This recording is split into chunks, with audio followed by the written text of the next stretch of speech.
ইরানের কাছে যুদ্ধ হেরে গত মাসেই মৌ স্বাক্ষর করেছিল মহিষ ডোনাল্ড ট্রাম্প। তার মাত্র 2 সপ্তাহ পরে আবারও ইরান যুদ্ধ শুরু করলো ডোনাল্ড ট্রাম্প এবং পরপর 2 রাত ইরানে আক্রমণ করে ইতিমধ্যে 14 জন সাধারণ ইরানিকে খুন করেছে এই ভ্যাম্পায়ার ডোনাল্ড ট্রাম্প। এখন প্রশ্ন হলো, আমেরিকা যুক্তরাষ্ট্র যুদ্ধে ফিরে এসেছে, এটা সত্য, কিন্তু এই যুদ্ধ করে ইরানকে কি পরাস্ত করতে পারবে ডোনাল্ড ট্রাম্প, নাকি আমেরিকার সাম্রাজ্যের পতন সম্পন্ন হবে এই ইরানের মাটিতেই, হরমুজের জলেই? পৃথিবীর প্রথম সারির সকল বিশ্লেষকই মনে করছে ডোনাল্ড ট্রাম্প ইরান যুদ্ধে আবারও পরাস্ত হবে এবং আমেরিকা দেউলিয়া হবে এই যুদ্ধের শেষেই।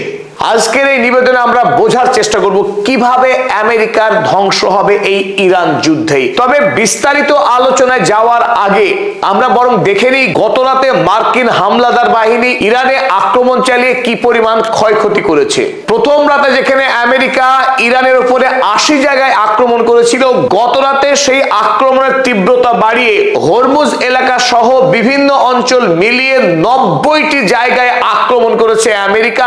তার মধ্যে উল্লেখযোগ্য অবশ্যই বন্দর আব্বাস, চাবাহার, গুলিস্তান, ইরান শাহের এয়ারপোর্ট এবং আরো বেশ কিছু মিলিটারি সাইট। গুলিস্তান প্রভিন্সের একটি গুরুত্বপূর্ণ রেল ব্রিজে আক্রমণ চালানো হয়েছে, সেই রেল ব্রিজের ব্যাপক ক্ষয়ক্ষতি হয়েছে।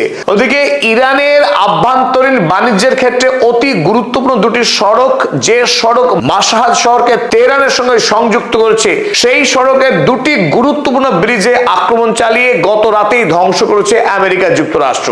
এখনো পর্যন্ত পাওয়া খবরে গত রাতের এই আক্রমণে ইরানের 4 জন সাধারণ মানুষ খুন হয়েছেন।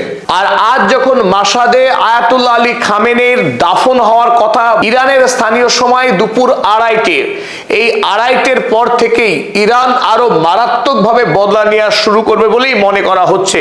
তবে ইরানের পক্ষে আজ সকালবেলায় যে প্রত্যাঘাত চালানো হয়েছে তার মধ্যে উল্লেখযোগ্য কুয়েতের একটি প্যাট্রিয়ট সিস্টেমের উপরে হামলা করেছে ইরান।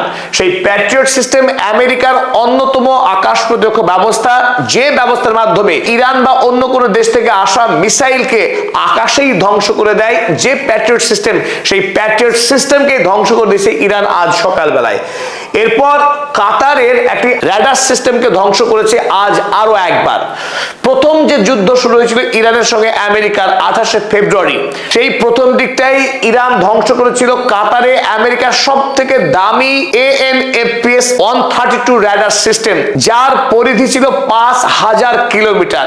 সেই শক্তিশালী রাডার ধ্বংস হওয়ার পর আমেরিকা আবারও অস্থায়ী একটি শক্তিশালী রাডার স্থাপন করেছিল কাতারে। সেই আর্লি ওয়ার্নিং রাডার সিস্টেমকে আজ ইরান ধ্বংস করেছে হামলা চালিয়ে। এবং আবারও বাহরাইনের সেই 5th ফ্লিটের যে জ্বালানি সংগ্রহ কেন্দ্র, সেখানে আক্রমণ চালিয়েছে আরো একবার আজ। আপডেট শেষে চলুন এবার মূল আলোচনায় ফেরা যাক। আমেরিকা যুক্তরাষ্ট্র যদিও পুনরায় যুদ্ধ শুরু করছে ইরানে, কিন্তু এই যুদ্ধে আমেরিকা জয়ী হবার কোন রকম সম্ভাবনা নেই, বরং এই যুদ্ধে আমেরিকা দেউলিয়া হওয়ার পথে এগোচ্ছে। কিভাবে আমেরিকা দেউলিয়া হবে, চলুন সেটা এবার আমরা বুঝে নেওয়ার চেষ্টা করি। আলোচনার শুরুতেই স্বাগত জানাচ্ছি আপনাদের বন্ধু অধ্যাপক আব্দুল হালিম। চলুন এবার মেন আলোচনায় ফিরে আসা যাক। আমেরিকা সামরিক দিক থেকে সুপার পাওয়ার। পৃথিবীর 143টা দেশে মোট 800টিরও অধিক তাদের সামরিক সেনা ছাউনি রয়েছে। তাই বলে আমেরিকার যে সীমাহীন সামরিক অস্ত্র রয়েছে তার কোনো শেষ নেই, এমনটাও কিন্তু নয়। শুধুমাত্র 4 মাসের ইরান যুদ্ধেই এখনো পর্যন্ত আমেরিকার যে বিপুল পরিমাণের সামরিক ক্ষয়ক্ষতি হয়েছে টাকা এবং অস্ত্রশস্ত্রের, তার একটা ঝটিকা আমরা হিসেব দেখে নিই, তাহলে বুঝতে সহজ হবে কেন আমেরিকা এই যুদ্ধে খুব বেশি দিন টিকতে পারবে না। তো দেখুন, আমেরিকার কাছে সব থেকে দামি যে অস্ত্র টোমাহক মিসাইল, এই টোমাহক মিসাইল আমেরিকার কাছে এখনো পর্যন্ত মোট স্টক 3100টি ছিল। আর এখনো পর্যন্ত যে যুদ্ধ লড়েছে আমেরিকা ইরানে, সেই যুদ্ধে 950টিরও অধিক টোমাহক মিসাইল খরচ করে ফেলেছে। আর যুদ্ধের প্রথম দিনই সেই ইরানের মিনাম অঞ্চলে এই টোমাহক মিসাইল দিয়েই নিষ্পাপ নিরীহ ছাত্রীদের খুন করেছিল 168 জন ছাত্রীকে আমেরিকা যুক্তরাষ্ট্র। বোঝা যাচ্ছে আমেরিকার অস্ত্র মানে নিরীহ মানুষকে খুন করা। তারপরে দেখুন MQ-9 ড্রোন, এটিও আমেরিকার অত্যন্ত শক্তিশালী একটা ড্রোন। সেই MQ-9 ড্রোন তার হাতে ছিল মোটামুটি 135টি যুদ্ধ শুরু হবার সময়। ইতিমধ্যে 24টি ড্রোনকে ইরান সাফল্যের সঙ্গে ধ্বংস করে দিয়েছে বিভিন্ন অবস্থায়। তবে দেখুন, থার্ড ইন্টারসেপ্টর আমেরিকার ইতিহাসে, পৃথিবীর সামরিক ইতিহাসে সব থেকে দামি, সব থেকে শক্তিশালী আকাশ প্রতিরক্ষা ব্যবস্থার নাম হচ্ছে থার্ড। যে থার্ড ব্যবস্থা যতই শক্তিশালী মিসাইল মারা হোক না কেন আমেরিকার কোনো সামরিক ঘাঁটিতে, সেই মিসাইলকে আকাশেই ধ্বংস করে দেওয়ার ক্ষমতা রাখে আমেরিকার এই থার্ড ইন্টারসেপ্টর ব্যবস্থাপনা। আর এই ব্যবস্থাপনার মাধ্যমে ইসরায়েল এতদিন ধরে টিকে রয়েছে মধ্যপ্রাচ্যে। যে কোনো দেশ থেকে আসা মিসাইলের অধিকাংশই সে আকাশেই ধ্বংস করে দিতে পারে। তো দেখুন, এই থার্ড ইন্টারসেপ্টর তার কাছে ছিল 450টি। ইরান বিগত 28শে ফেব্রুয়ারির পর থেকে যে পরিমাণ আক্রমণ চালিয়েছে ইসরায়েল কিংবা কাতার, বাহরাইন, কুয়েত, আরব আমিরাতের মতো দেশগুলিতে যেখানে প্রচুর পরিমাণে মার্কিন সামরিক ঘাঁটি আছে, সেই আক্রমণ সামলাতে গিয়ে ইতিমধ্যেই 290টি ইন্টারসেপ্টর খরচ করে ফেলেছে আমেরিকা। এবং এক একটা থার্ড ইন্টারসেপ্টরের দাম 15 মিলিয়ন মার্কিন ডলার। তাই এই থার্ড ইন্টারসেপ্টর তৈরি করা খুব সহজ কথা নয় সেই আমেরিকার জন্যও। এরপরে আসুন থার্ড র্যাডার। এগুলো বহু মূল্যবান ব্যবস্থা। এই থার্ড র্যাডার আমেরিকার কাছে ছিল অক্ষত 13টি যুদ্ধের সময়ে। ইতিমধ্যে 4টে থার্ড চলে গেছে, ধ্বংস হয়ে গেছে।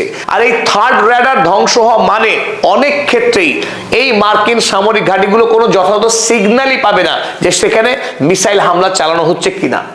তারপর অন্যান্য এইরকম বহু মূল্যবান দামি অস্ত্রশস্ত্র ইতিমধ্যে খরচ হয়েছে এই যুদ্ধে 17,294-এরও অধিক।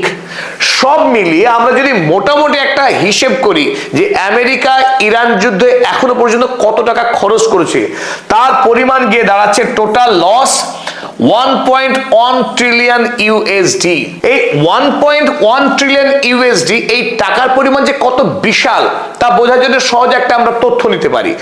আমেরিকা বর্তমানে অর্থাৎ 2026 সালে বাৎসরিক যত টাকা রোজগার করছে আমেরিকার সরকার, তার 20% টাকা হলো এই 1.1 ট্রিলিয়ন ইউএসডি। আরো একটা সহজ পরিসংখ্যান দিই, এই 1.1 ট্রিলিয়ন টাকা আসলে কত ব্যাপক তা বুঝতে সহজ হবে। এই মুহূর্তে পৃথিবীতে যত মানুষ অভুক্ত আছেন, ক্ষুধার্ত আছেন, পৃথিবীতে যত দারিদ্র আছে, সেই দারিদ্রকে 10 বার মুছে দেওয়া যাবে। অর্থাৎ এই 1.1 ট্রিলিয়ন টাকা পৃথিবীতে যদি দারিদ্র দূরীকরণের ক্ষেত্রে ব্যয় করা হয়, পৃথিবীতে কোনো দারিদ্রই থাকবে না, পৃথিবীতে কোনো ক্ষুধার্ত মানুষ বলে কেউ থাকবে না। অথচ এই বিশাল অঙ্কের টাকাকে কেবলমাত্র যুদ্ধে ব্যয় করার কারণে গোটা পৃথিবীতে অনাহার, অপুষ্টি এবং হাহাকার নেমে আসছে বিশ্ব জুড়ে। তার আরো একটি বড় সড় তথ্য আপনাদের দিই, শুধুমাত্র এই ইরান যুদ্ধের কারণে আমেরিকা এবং ইসরায়েল যে অনৈতিক অন্যায় যুদ্ধ শুরু করেছে পৃথিবীতে, এই যুদ্ধের কারণে গোটা পৃথিবীব্যাপী প্রত্যক্ষ খরচের অঙ্ক কত? 2.2 ট্রিলিয়ন ইউএসডি। এই তথ্য কে জানাচ্ছে? ওয়ার্ল্ড পিস ইন্ডেক্স, বিশ্ব শান্তি সংস্থা, তারা জানিয়েছে আমেরিকা যুক্তরাষ্ট্র যত খরচ করেছে, ইসরায়েল যত খরচ করেছে, ইরান যত খরচ করেছে এবং গোটা পৃথিবীতে তেলের দাম অস্বাভাবিক বেড়ে যাওয়ার কারণে যে খরচ হয়েছে, সেই খরচের পরিমাণ 2.2 ট্রিলিয়ন ইউএসডি। যার ফলে পৃথিবীতে আরো নতুন করে অসংখ্য মানুষ গরিব হয়ে গেছেন, অসংখ্য মানুষের মাসিক খরচ অনেকখানি বেড়ে গেছে। এই যুদ্ধের ভয়াবহ প্রভাব বিশ্বব্যাপী ছড়িয়ে পড়েছে। তবে সবচাইতে ক্ষতিগ্রস্ত যে দেশ হয়েছে তার নাম নিশ্চিতভাবেই আমেরিকা যুক্তরাষ্ট্র। আর এই কারণেই আমরা বলছি যে ইরান যুদ্ধে ডোনাল্ড ট্রাম্প তথা মার্কিন সাম্রাজ্যের পতন অনিবার্য। আমেরিকার কাছে যতই ভারী ভারী অস্ত্র থাকুক না কেন, ইরানের কাছে আমেরিকা এই যুদ্ধে খরচ হয়ে যাবে, টিকতে পারবে না। আমেরিকার সাম্রাজ্যের ধ্বংসের একমাত্র ও অন্যতম কারণ হবে আমেরিকার যুদ্ধ। কারণ 2000 সালের পর থেকেই 2001 সাল থেকে এক নাগাড়ে আমেরিকা যুক্তরাষ্ট্র বিশ্বব্যাপী যুদ্ধ চালিয়ে যাচ্ছে। আর এই ধারাবাহিক যুদ্ধের কারণেই আমেরিকার কোষাগার ক্রমশ ধুঁকছে। আমেরিকা যুক্তরাষ্ট্রের বর্তমানে ঋণের পরিমাণ কত শুনলে আমাদের সকলকে চমকাতে হয়। আমেরিকা যেমন পৃথিবীতে সব থেকে ধনী দেশ, অথচ এই আমেরিকার বর্তমানে 39.5 ট্রিলিয়ন ইউএসডি পরিমাণ ঋণ আছে। এই 39.5 ট্রিলিয়ন সেই ঋণ অর্থাৎ প্রতি 1 ট্রিলিয়ন ঋণ বাড়তে আমেরিকার মাত্র সময় লাগে এখন 67.5 দিন। আপনি ধরতে পারেন 68 দিন, 2 মাস 8 দিন অতিক্রম হলেই আমেরিকার ঘাড়ে আরো নতুন করে 1 ট্রিলিয়ন ঋণের বোঝা চাপছে। আমেরিকা যুক্তরাষ্ট্র যুদ্ধ করে, সারা পৃথিবীতে অস্ত্র বিক্রি করে, তাই অনেকেই আমরা ভাবতেই পারি যে যুদ্ধ হচ্ছে আমেরিকার রোজগারের রাস্তা, তাই যত যুদ্ধ আমেরিকার তত ফায়দা। কিন্তু এখানেই যত মস্ত বড় ভুল করি আমরা সাধারণ মানুষেরা। কারণ যুদ্ধ যখন হয় আমেরিকা অস্ত্র বিক্রি করে, এটা সত্য কথা, কিন্তু আমেরিকার corporate house, military industrial complex, অর্থাৎ যারা অস্ত্র তৈরি করে, বোয়িং কোম্পানির মতো মালিক যারা, তারা বিপুল পরিমাণের মুনাফা লাভ করে, আমেরিকার সরকার নয়। এবং এই অস্ত্র তৈরিকারী কোম্পানিগুলো তারা সরকারকে যত সামান্য ট্যাক্স দেয়, 1 বা 2%, তার বেশি নয়। তাই আমেরিকা যত বেশি যুদ্ধ করছে লাভবান হচ্ছে আমেরিকার কোম্পানিগুলি, আর আমেরিকার সরকার ক্রমশ ঋণের সাগরে ডুবে যাচ্ছে। চলুন দেখে নিই পরিসংখ্যান। সাল 2001 সাল, সেই সময়ে আমেরিকার সরকার অর্থনৈতিকভাবে প্রতি বছর লাভ করছিল, লাভের পথে এগিয়ে চলেছিল। 2001 সালে আমেরিকার মোট বাৎসরিক রোজগার ছিল 1.99 ট্রিলিয়ন, প্রায় 2 ট্রিলিয়ন ইউএসডি। আর সেই 2001 সালে আমেরিকার সরকারের খরচ ছিল 1.86 ট্রিলিয়ন। দেশের সমস্ত খরচ মেটানোর পরও আমেরিকার সেই 2001 সালে সাশ্রয় হয়েছিল 128 বিলিয়ন ইউএসডি। তারপর থেকে খেয়াল করুন, 2001 সালের পর প্রতি বছর ধারাবাহিক আমেরিকার সরকারের ঋণ বাড়ছে, বাজেট ডেফিসিট হয়েছে, বাজেট ঘাটতি হয়েছে। কোন বছর আর সরকার সারপ্লাসে যেতে পারেনি, সরকারের লাভ হয়নি, ঋণ বেড়েছে পাল্লা দিয়ে। দেখুন 2002 সালে বাজেট ঘাটতি ছিল 158 বিলিয়ন ইউএসডি। 2003 সাল যখন আমেরিকা যুক্তরাষ্ট্র ইরাকে হামলা চালিয়েছে, সাদ্দাম হোসেনকে খুন করছে, সেই সময় আমেরিকার সরকারের আয়ের তুলনায় ব্যয় বেড়ে গেল কত?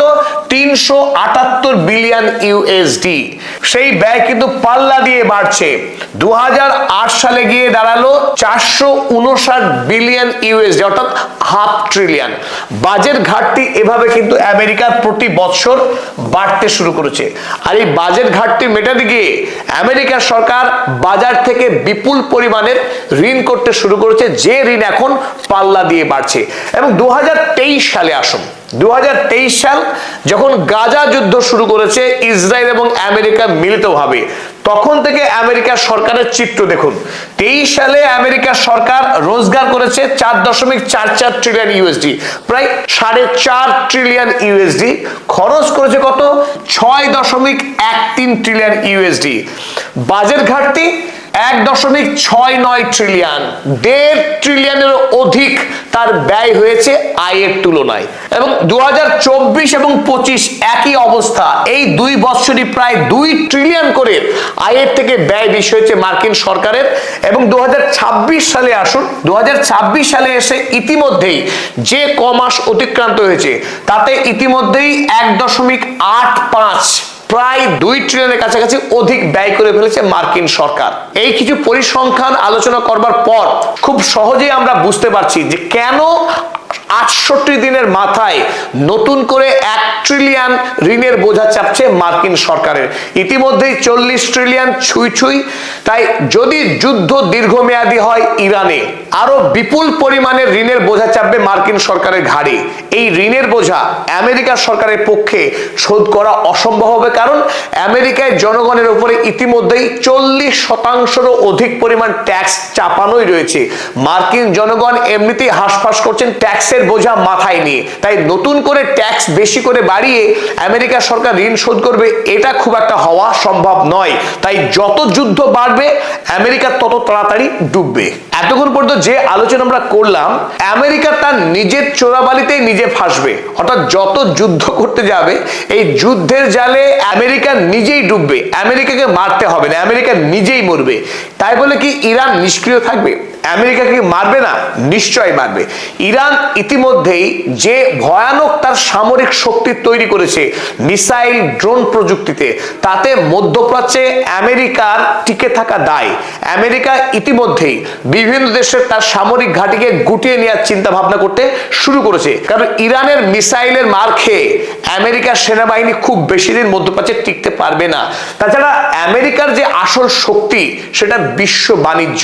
আপনারা এই মুহূর্তে যে ম্যাপ দেখছেন এটা আন্তর্জাতিক বিশ্বের ম্যাপ। এই গোটা পৃথিবীর বিভিন্ন প্রান্তে আমেরিকা যে অবাধ বাণিজ্য করে সেই বাণিজ্যের নিয়ন্ত্রণ কিন্তু অনেকখানি ইরানের হাতে রয়েছে। শুধুমাত্র হরমুজ প্রণালীকে বন্ধ করে দিয়েই গোটা পৃথিবীর ফুসফুসকে চেপে ধরেছিল ইরান, এবং ওই চাপ আমেরিকার অর্থনীতি সহ্য করতে পারছে না। আর দ্বিতীয়বার যখন আমেরিকা আবারও যুদ্ধ শুরু করছে তখন গতকাল ইরানের পক্ষে একটি বড় সড়ো হুমকি দেওয়া হয়েছে। হুমকি কি? যে ইরানের কাছে যদিও এখনো পর্যন্ত পারমাণবিক অস্ত্র নেই একথা সকলেই জানে, কিন্তু ইরানের কাছে যে পারমাণবিক অস্ত্র রয়েছে সেই পারমাণবিক অস্ত্র বিস্ফোরণ করলে আমেরিকা টিকবে না। তার মধ্যে অন্যতম বড় অস্ত্র হরমুজ প্রণালী, সন্দেহ নেই, কিন্তু পাশাপাশি বাব আল মান্দাব এবং মিশরের সুয়েজ প্রণালী, এই দুটি গুরুত্বপূর্ণ প্রণালী কিন্তু পুরোপুরি ইরানের নিয়ন্ত্রণেই রয়েছে। আর এই হরমুজ প্রণালী, বাব আল মান্দাব এবং সুয়েজ প্রণালী, এই তিন প্রণালীকে ইরান যদি একবার চোখ করে দেয়, বন্ধ করে দেয়, আমেরিকা বিনা অক্সিজেনে আইসিইউতেই মরে যাবে। চলুন আমরা দেখে নিই কেন আমরা এই কথা বলছি। বর্তমান পৃথিবীতে যে বাণিজ্য হয় তার অধিকাংশটা সমুদ্রপথেই হয়, আর এই সমুদ্রপথের কয়েকটা গুরুত্বপূর্ণ যে প্রণালী রয়েছে তার মধ্যে উল্লেখযোগ্য হলো এই স্ট্রেট অফ মালাক্কা। ইন্দোনেশিয়া এবং মালয়েশিয়ার মাঝখান দিয়ে যে সংকীর্ণ জলপথ আছে, এই জলপথ দিয়ে পৃথিবীর বাণিজ্যের প্রায় 23.7% বাণিজ্য সম্পন্ন হয় এই জলপথ দিয়ে, স্ট্রেট অফ মালাক্কা। আর এর অধিকাংশ বাণিজ্যই করে চীন। আর দ্বিতীয় গুরুত্বপূর্ণ যে জলপথ বা প্রণালী যার মধ্যে দিয়ে দ্বিতীয় বৃহত্তম বাণিজ্য হয় তার নাম জিব্রাল্টার প্রণালী। আপনারা অনেকেই শুনেছেন। মরক্কো এবং স্পেনের মাঝে 11 কিলোমিটার যে সংকীর্ণ জলপথ আছে, এই জলপথ দিয়ে পৃথিবীর মোট সামুদ্রিক বাণিজ্যের 13% বাণিজ্য হয় এই জিব্রাল্টার প্রণালী দিয়ে। আমেরিকা যুক্তরাষ্ট্র তার অধিকাংশ বাণিজ্যই ইউরোপ এবং এশিয়া মহাদেশের মধ্যে যে বাণিজ্য হয় তার অধিকাংশ বাণিজ্য এই জিব্রাল্টার প্রণালীর মধ্যে দিয়েই সম্পন্ন করে। তবে এরপর তৃতীয় গুরুত্বপূর্ণ প্রণালী হলো এই হরমুজ। এই হরমুজ প্রণালী পৃথিবীর বাণিজ্যের 11.1% বাণিজ্য সম্পন্ন হয়। সারা পৃথিবীতে যে জ্বালানির ব্যবসা হয় অর্থাৎ পেট্রোলিয়াম বা এলএনজি, তার 20% এই হরমুজ প্রণালীর মাধ্যমেই প্রবাহিত হয়। আর এই হরমুজ প্রণালী সম্পূর্ণরূপে ইরানের নিয়ন্ত্রণ রয়েছে। এরপরে আমরা দেখব সুয়েজ ক্যানাল। মিশরের এই সুয়েজ ক্যানালের মাধ্যমে বিশ্ব বাণিজ্যের 10% বাণিজ্য এই সুয়েজ ক্যানালের মাধ্যমেই হয়। এই সুয়েজ ক্যানাল এবং তারপর যেটা বাকি রইল বাব আল মান্দাব। এই বাব আল মান্দাব অর্থাৎ এক ফোঁটা অশ্রু, ইয়েমেন এবং জিবুতির মাঝে যে সংকীর্ণ জলপথ তার নামই বাব আল মান্দাব। এই বাব আল মান্দাব দিয়ে বিশ্ব বাণিজ্যের প্রায় 9% বাণিজ্য হয়ে থাকে। হরমুজ প্রণালী যেমন ইরানের দখলে রয়েছে, ঠিক অনুরূপ ভাবেই এই বাব আল মান্দাবও ইরানের নিয়ন্ত্রণ রয়েছে। এই কারণে ইয়েমেনের যে সশস্ত্র সামরিক গ্রুপ হুথি হলো ইরানের প্রক্সি গ্রুপ। সেই হুথির মাধ্যমে ইরান এই বাব আল মান্দাবকে চাইলে সম্পূর্ণরূপে বন্ধ করে দিতে পারবে, এবং এই যুদ্ধে এই সম্ভাবনা সব থেকে প্রবল। হরমুজ প্রণালী যেমন বন্ধ আছে, আগামী দিনে অর্থাৎ গতকাল বা পরশু খুব অল্প সময়ের মধ্যেই যুদ্ধ যদি আমেরিকা তীব্র করে তাহলে ইরান এই বাব আল মান্দাবও বন্ধ করে দেবে। পাশাপাশি যে কথা আমরা বলছিলাম, মিশরের যে সুয়েজ খাল পর্যন্ত ইরান বন্ধ করতে পারে, কিন্তু প্রশ্ন হলো মিশরের সুয়েজ খাল ইরান কিভাবে বন্ধ করতে পারে? বন্ধ করতে এইভাবেই পারে, কারণ হুথি যখন এই বাব আল মান্দাব বন্ধ করে দেবে, যে বাব আল মান্দাব আরব সাগর থেকে লোহিত সাগরে ঢোকার একমাত্র রাস্তা, আর এই সুয়েজ খালে যাওয়ার অর্থ একটি জাহাজ লোহিত সাগর হয়ে ভূমধ্য সাগরে গিয়ে প্রবেশ করবে ইউরোপে বাণিজ্য করবার জন্য, কিংবা ভূমধ্য সাগর থেকে সুয়েজ খাল হয়ে লোহিত সাগর পেরিয়ে বাব আল মান্দাব দিয়েই তাকে আরব সাগরে আসতে হবে। অর্থাৎ বাব আল মান্দাব এবং এই সুয়েজ খাল তারা এক সুতোয় বাঁধা, লোহিত সাগর হয়েই তাকে আসতে হবে। আর যখনই কোনো জাহাজ সুয়েজ খাল পেরিয়ে বাব আল মান্দাবে আসতে চাইবে তাকে ইরান ড্রোন মেরে কিংবা মিসাইল মেরে অনায়াসে ধ্বংস করে দেওয়ার শক্তি রাখে। তাই পৃথিবীর 3টে গুরুত্বপূর্ণ প্রণালী, হরমুজ প্রণালী, সুয়েজ খাল এবং বাব আল মান্দাব, 3টে প্রণালী পুরোপুরি ইরানের নিয়ন্ত্রণে রয়েছে, এবং 3টে মেলালে আমরা দেখব মোট বিশ্ব বাণিজ্যের 30% রাস্তাকে নিয়ন্ত্রণ করে ইরান একাই। বিশ্বের 1/3 বাণিজ্য যখন ইরান নিয়ন্ত্রণ করে, সেই ইরানের সঙ্গে যুদ্ধ করে আমেরিকা কোনোভাবেই বিজয়ী হতে পারে না। আমেরিকা একটি বিশাল বাণিজ্য ঘাটতির সম্মুখীন হবে যদি ইরানের সঙ্গে এই যুদ্ধকে দীর্ঘস্থায়ী করে। শুধুমাত্র হরমুজ প্রণালী বন্ধ থাকার কারণেই আমেরিকায় জ্বালানির দাম দ্বিগুণ হয়েছিল, আর তার সঙ্গে যদি সুয়েজ খাল বন্ধ হয় এবং বাবাল মান্দাব বন্ধ হয়, আমেরিকা বিরাট অর্থনৈতিক ক্ষতির সম্মুখীন হবে, যে ক্ষতিকে আমেরিকা সহ্য করতে পারবে না। আমেরিকা যদি এই যুদ্ধকে দীর্ঘস্থায়ী করার চেষ্টা করে, ইরানের ক্ষতি হবে, বেশ কিছু মানুষ হয়তো শহীদ হবেন, ইরানের বেশ কিছু ঘর বাড়ি, হাসপাতাল, স্কুল, বিল্ডিং ভাঙবে, এই কথা অনস্বীকার্য, কিন্তু আমেরিকারও পরাজয় অনিবার্যভাবেই হবে এই যুদ্ধেই। এতক্ষণ সময় ধরে আমাদের সঙ্গে থাকার জন্য সকল দর্শক জানাই আন্তরিক কৃতজ্ঞতা এবং ধন্যবাদ।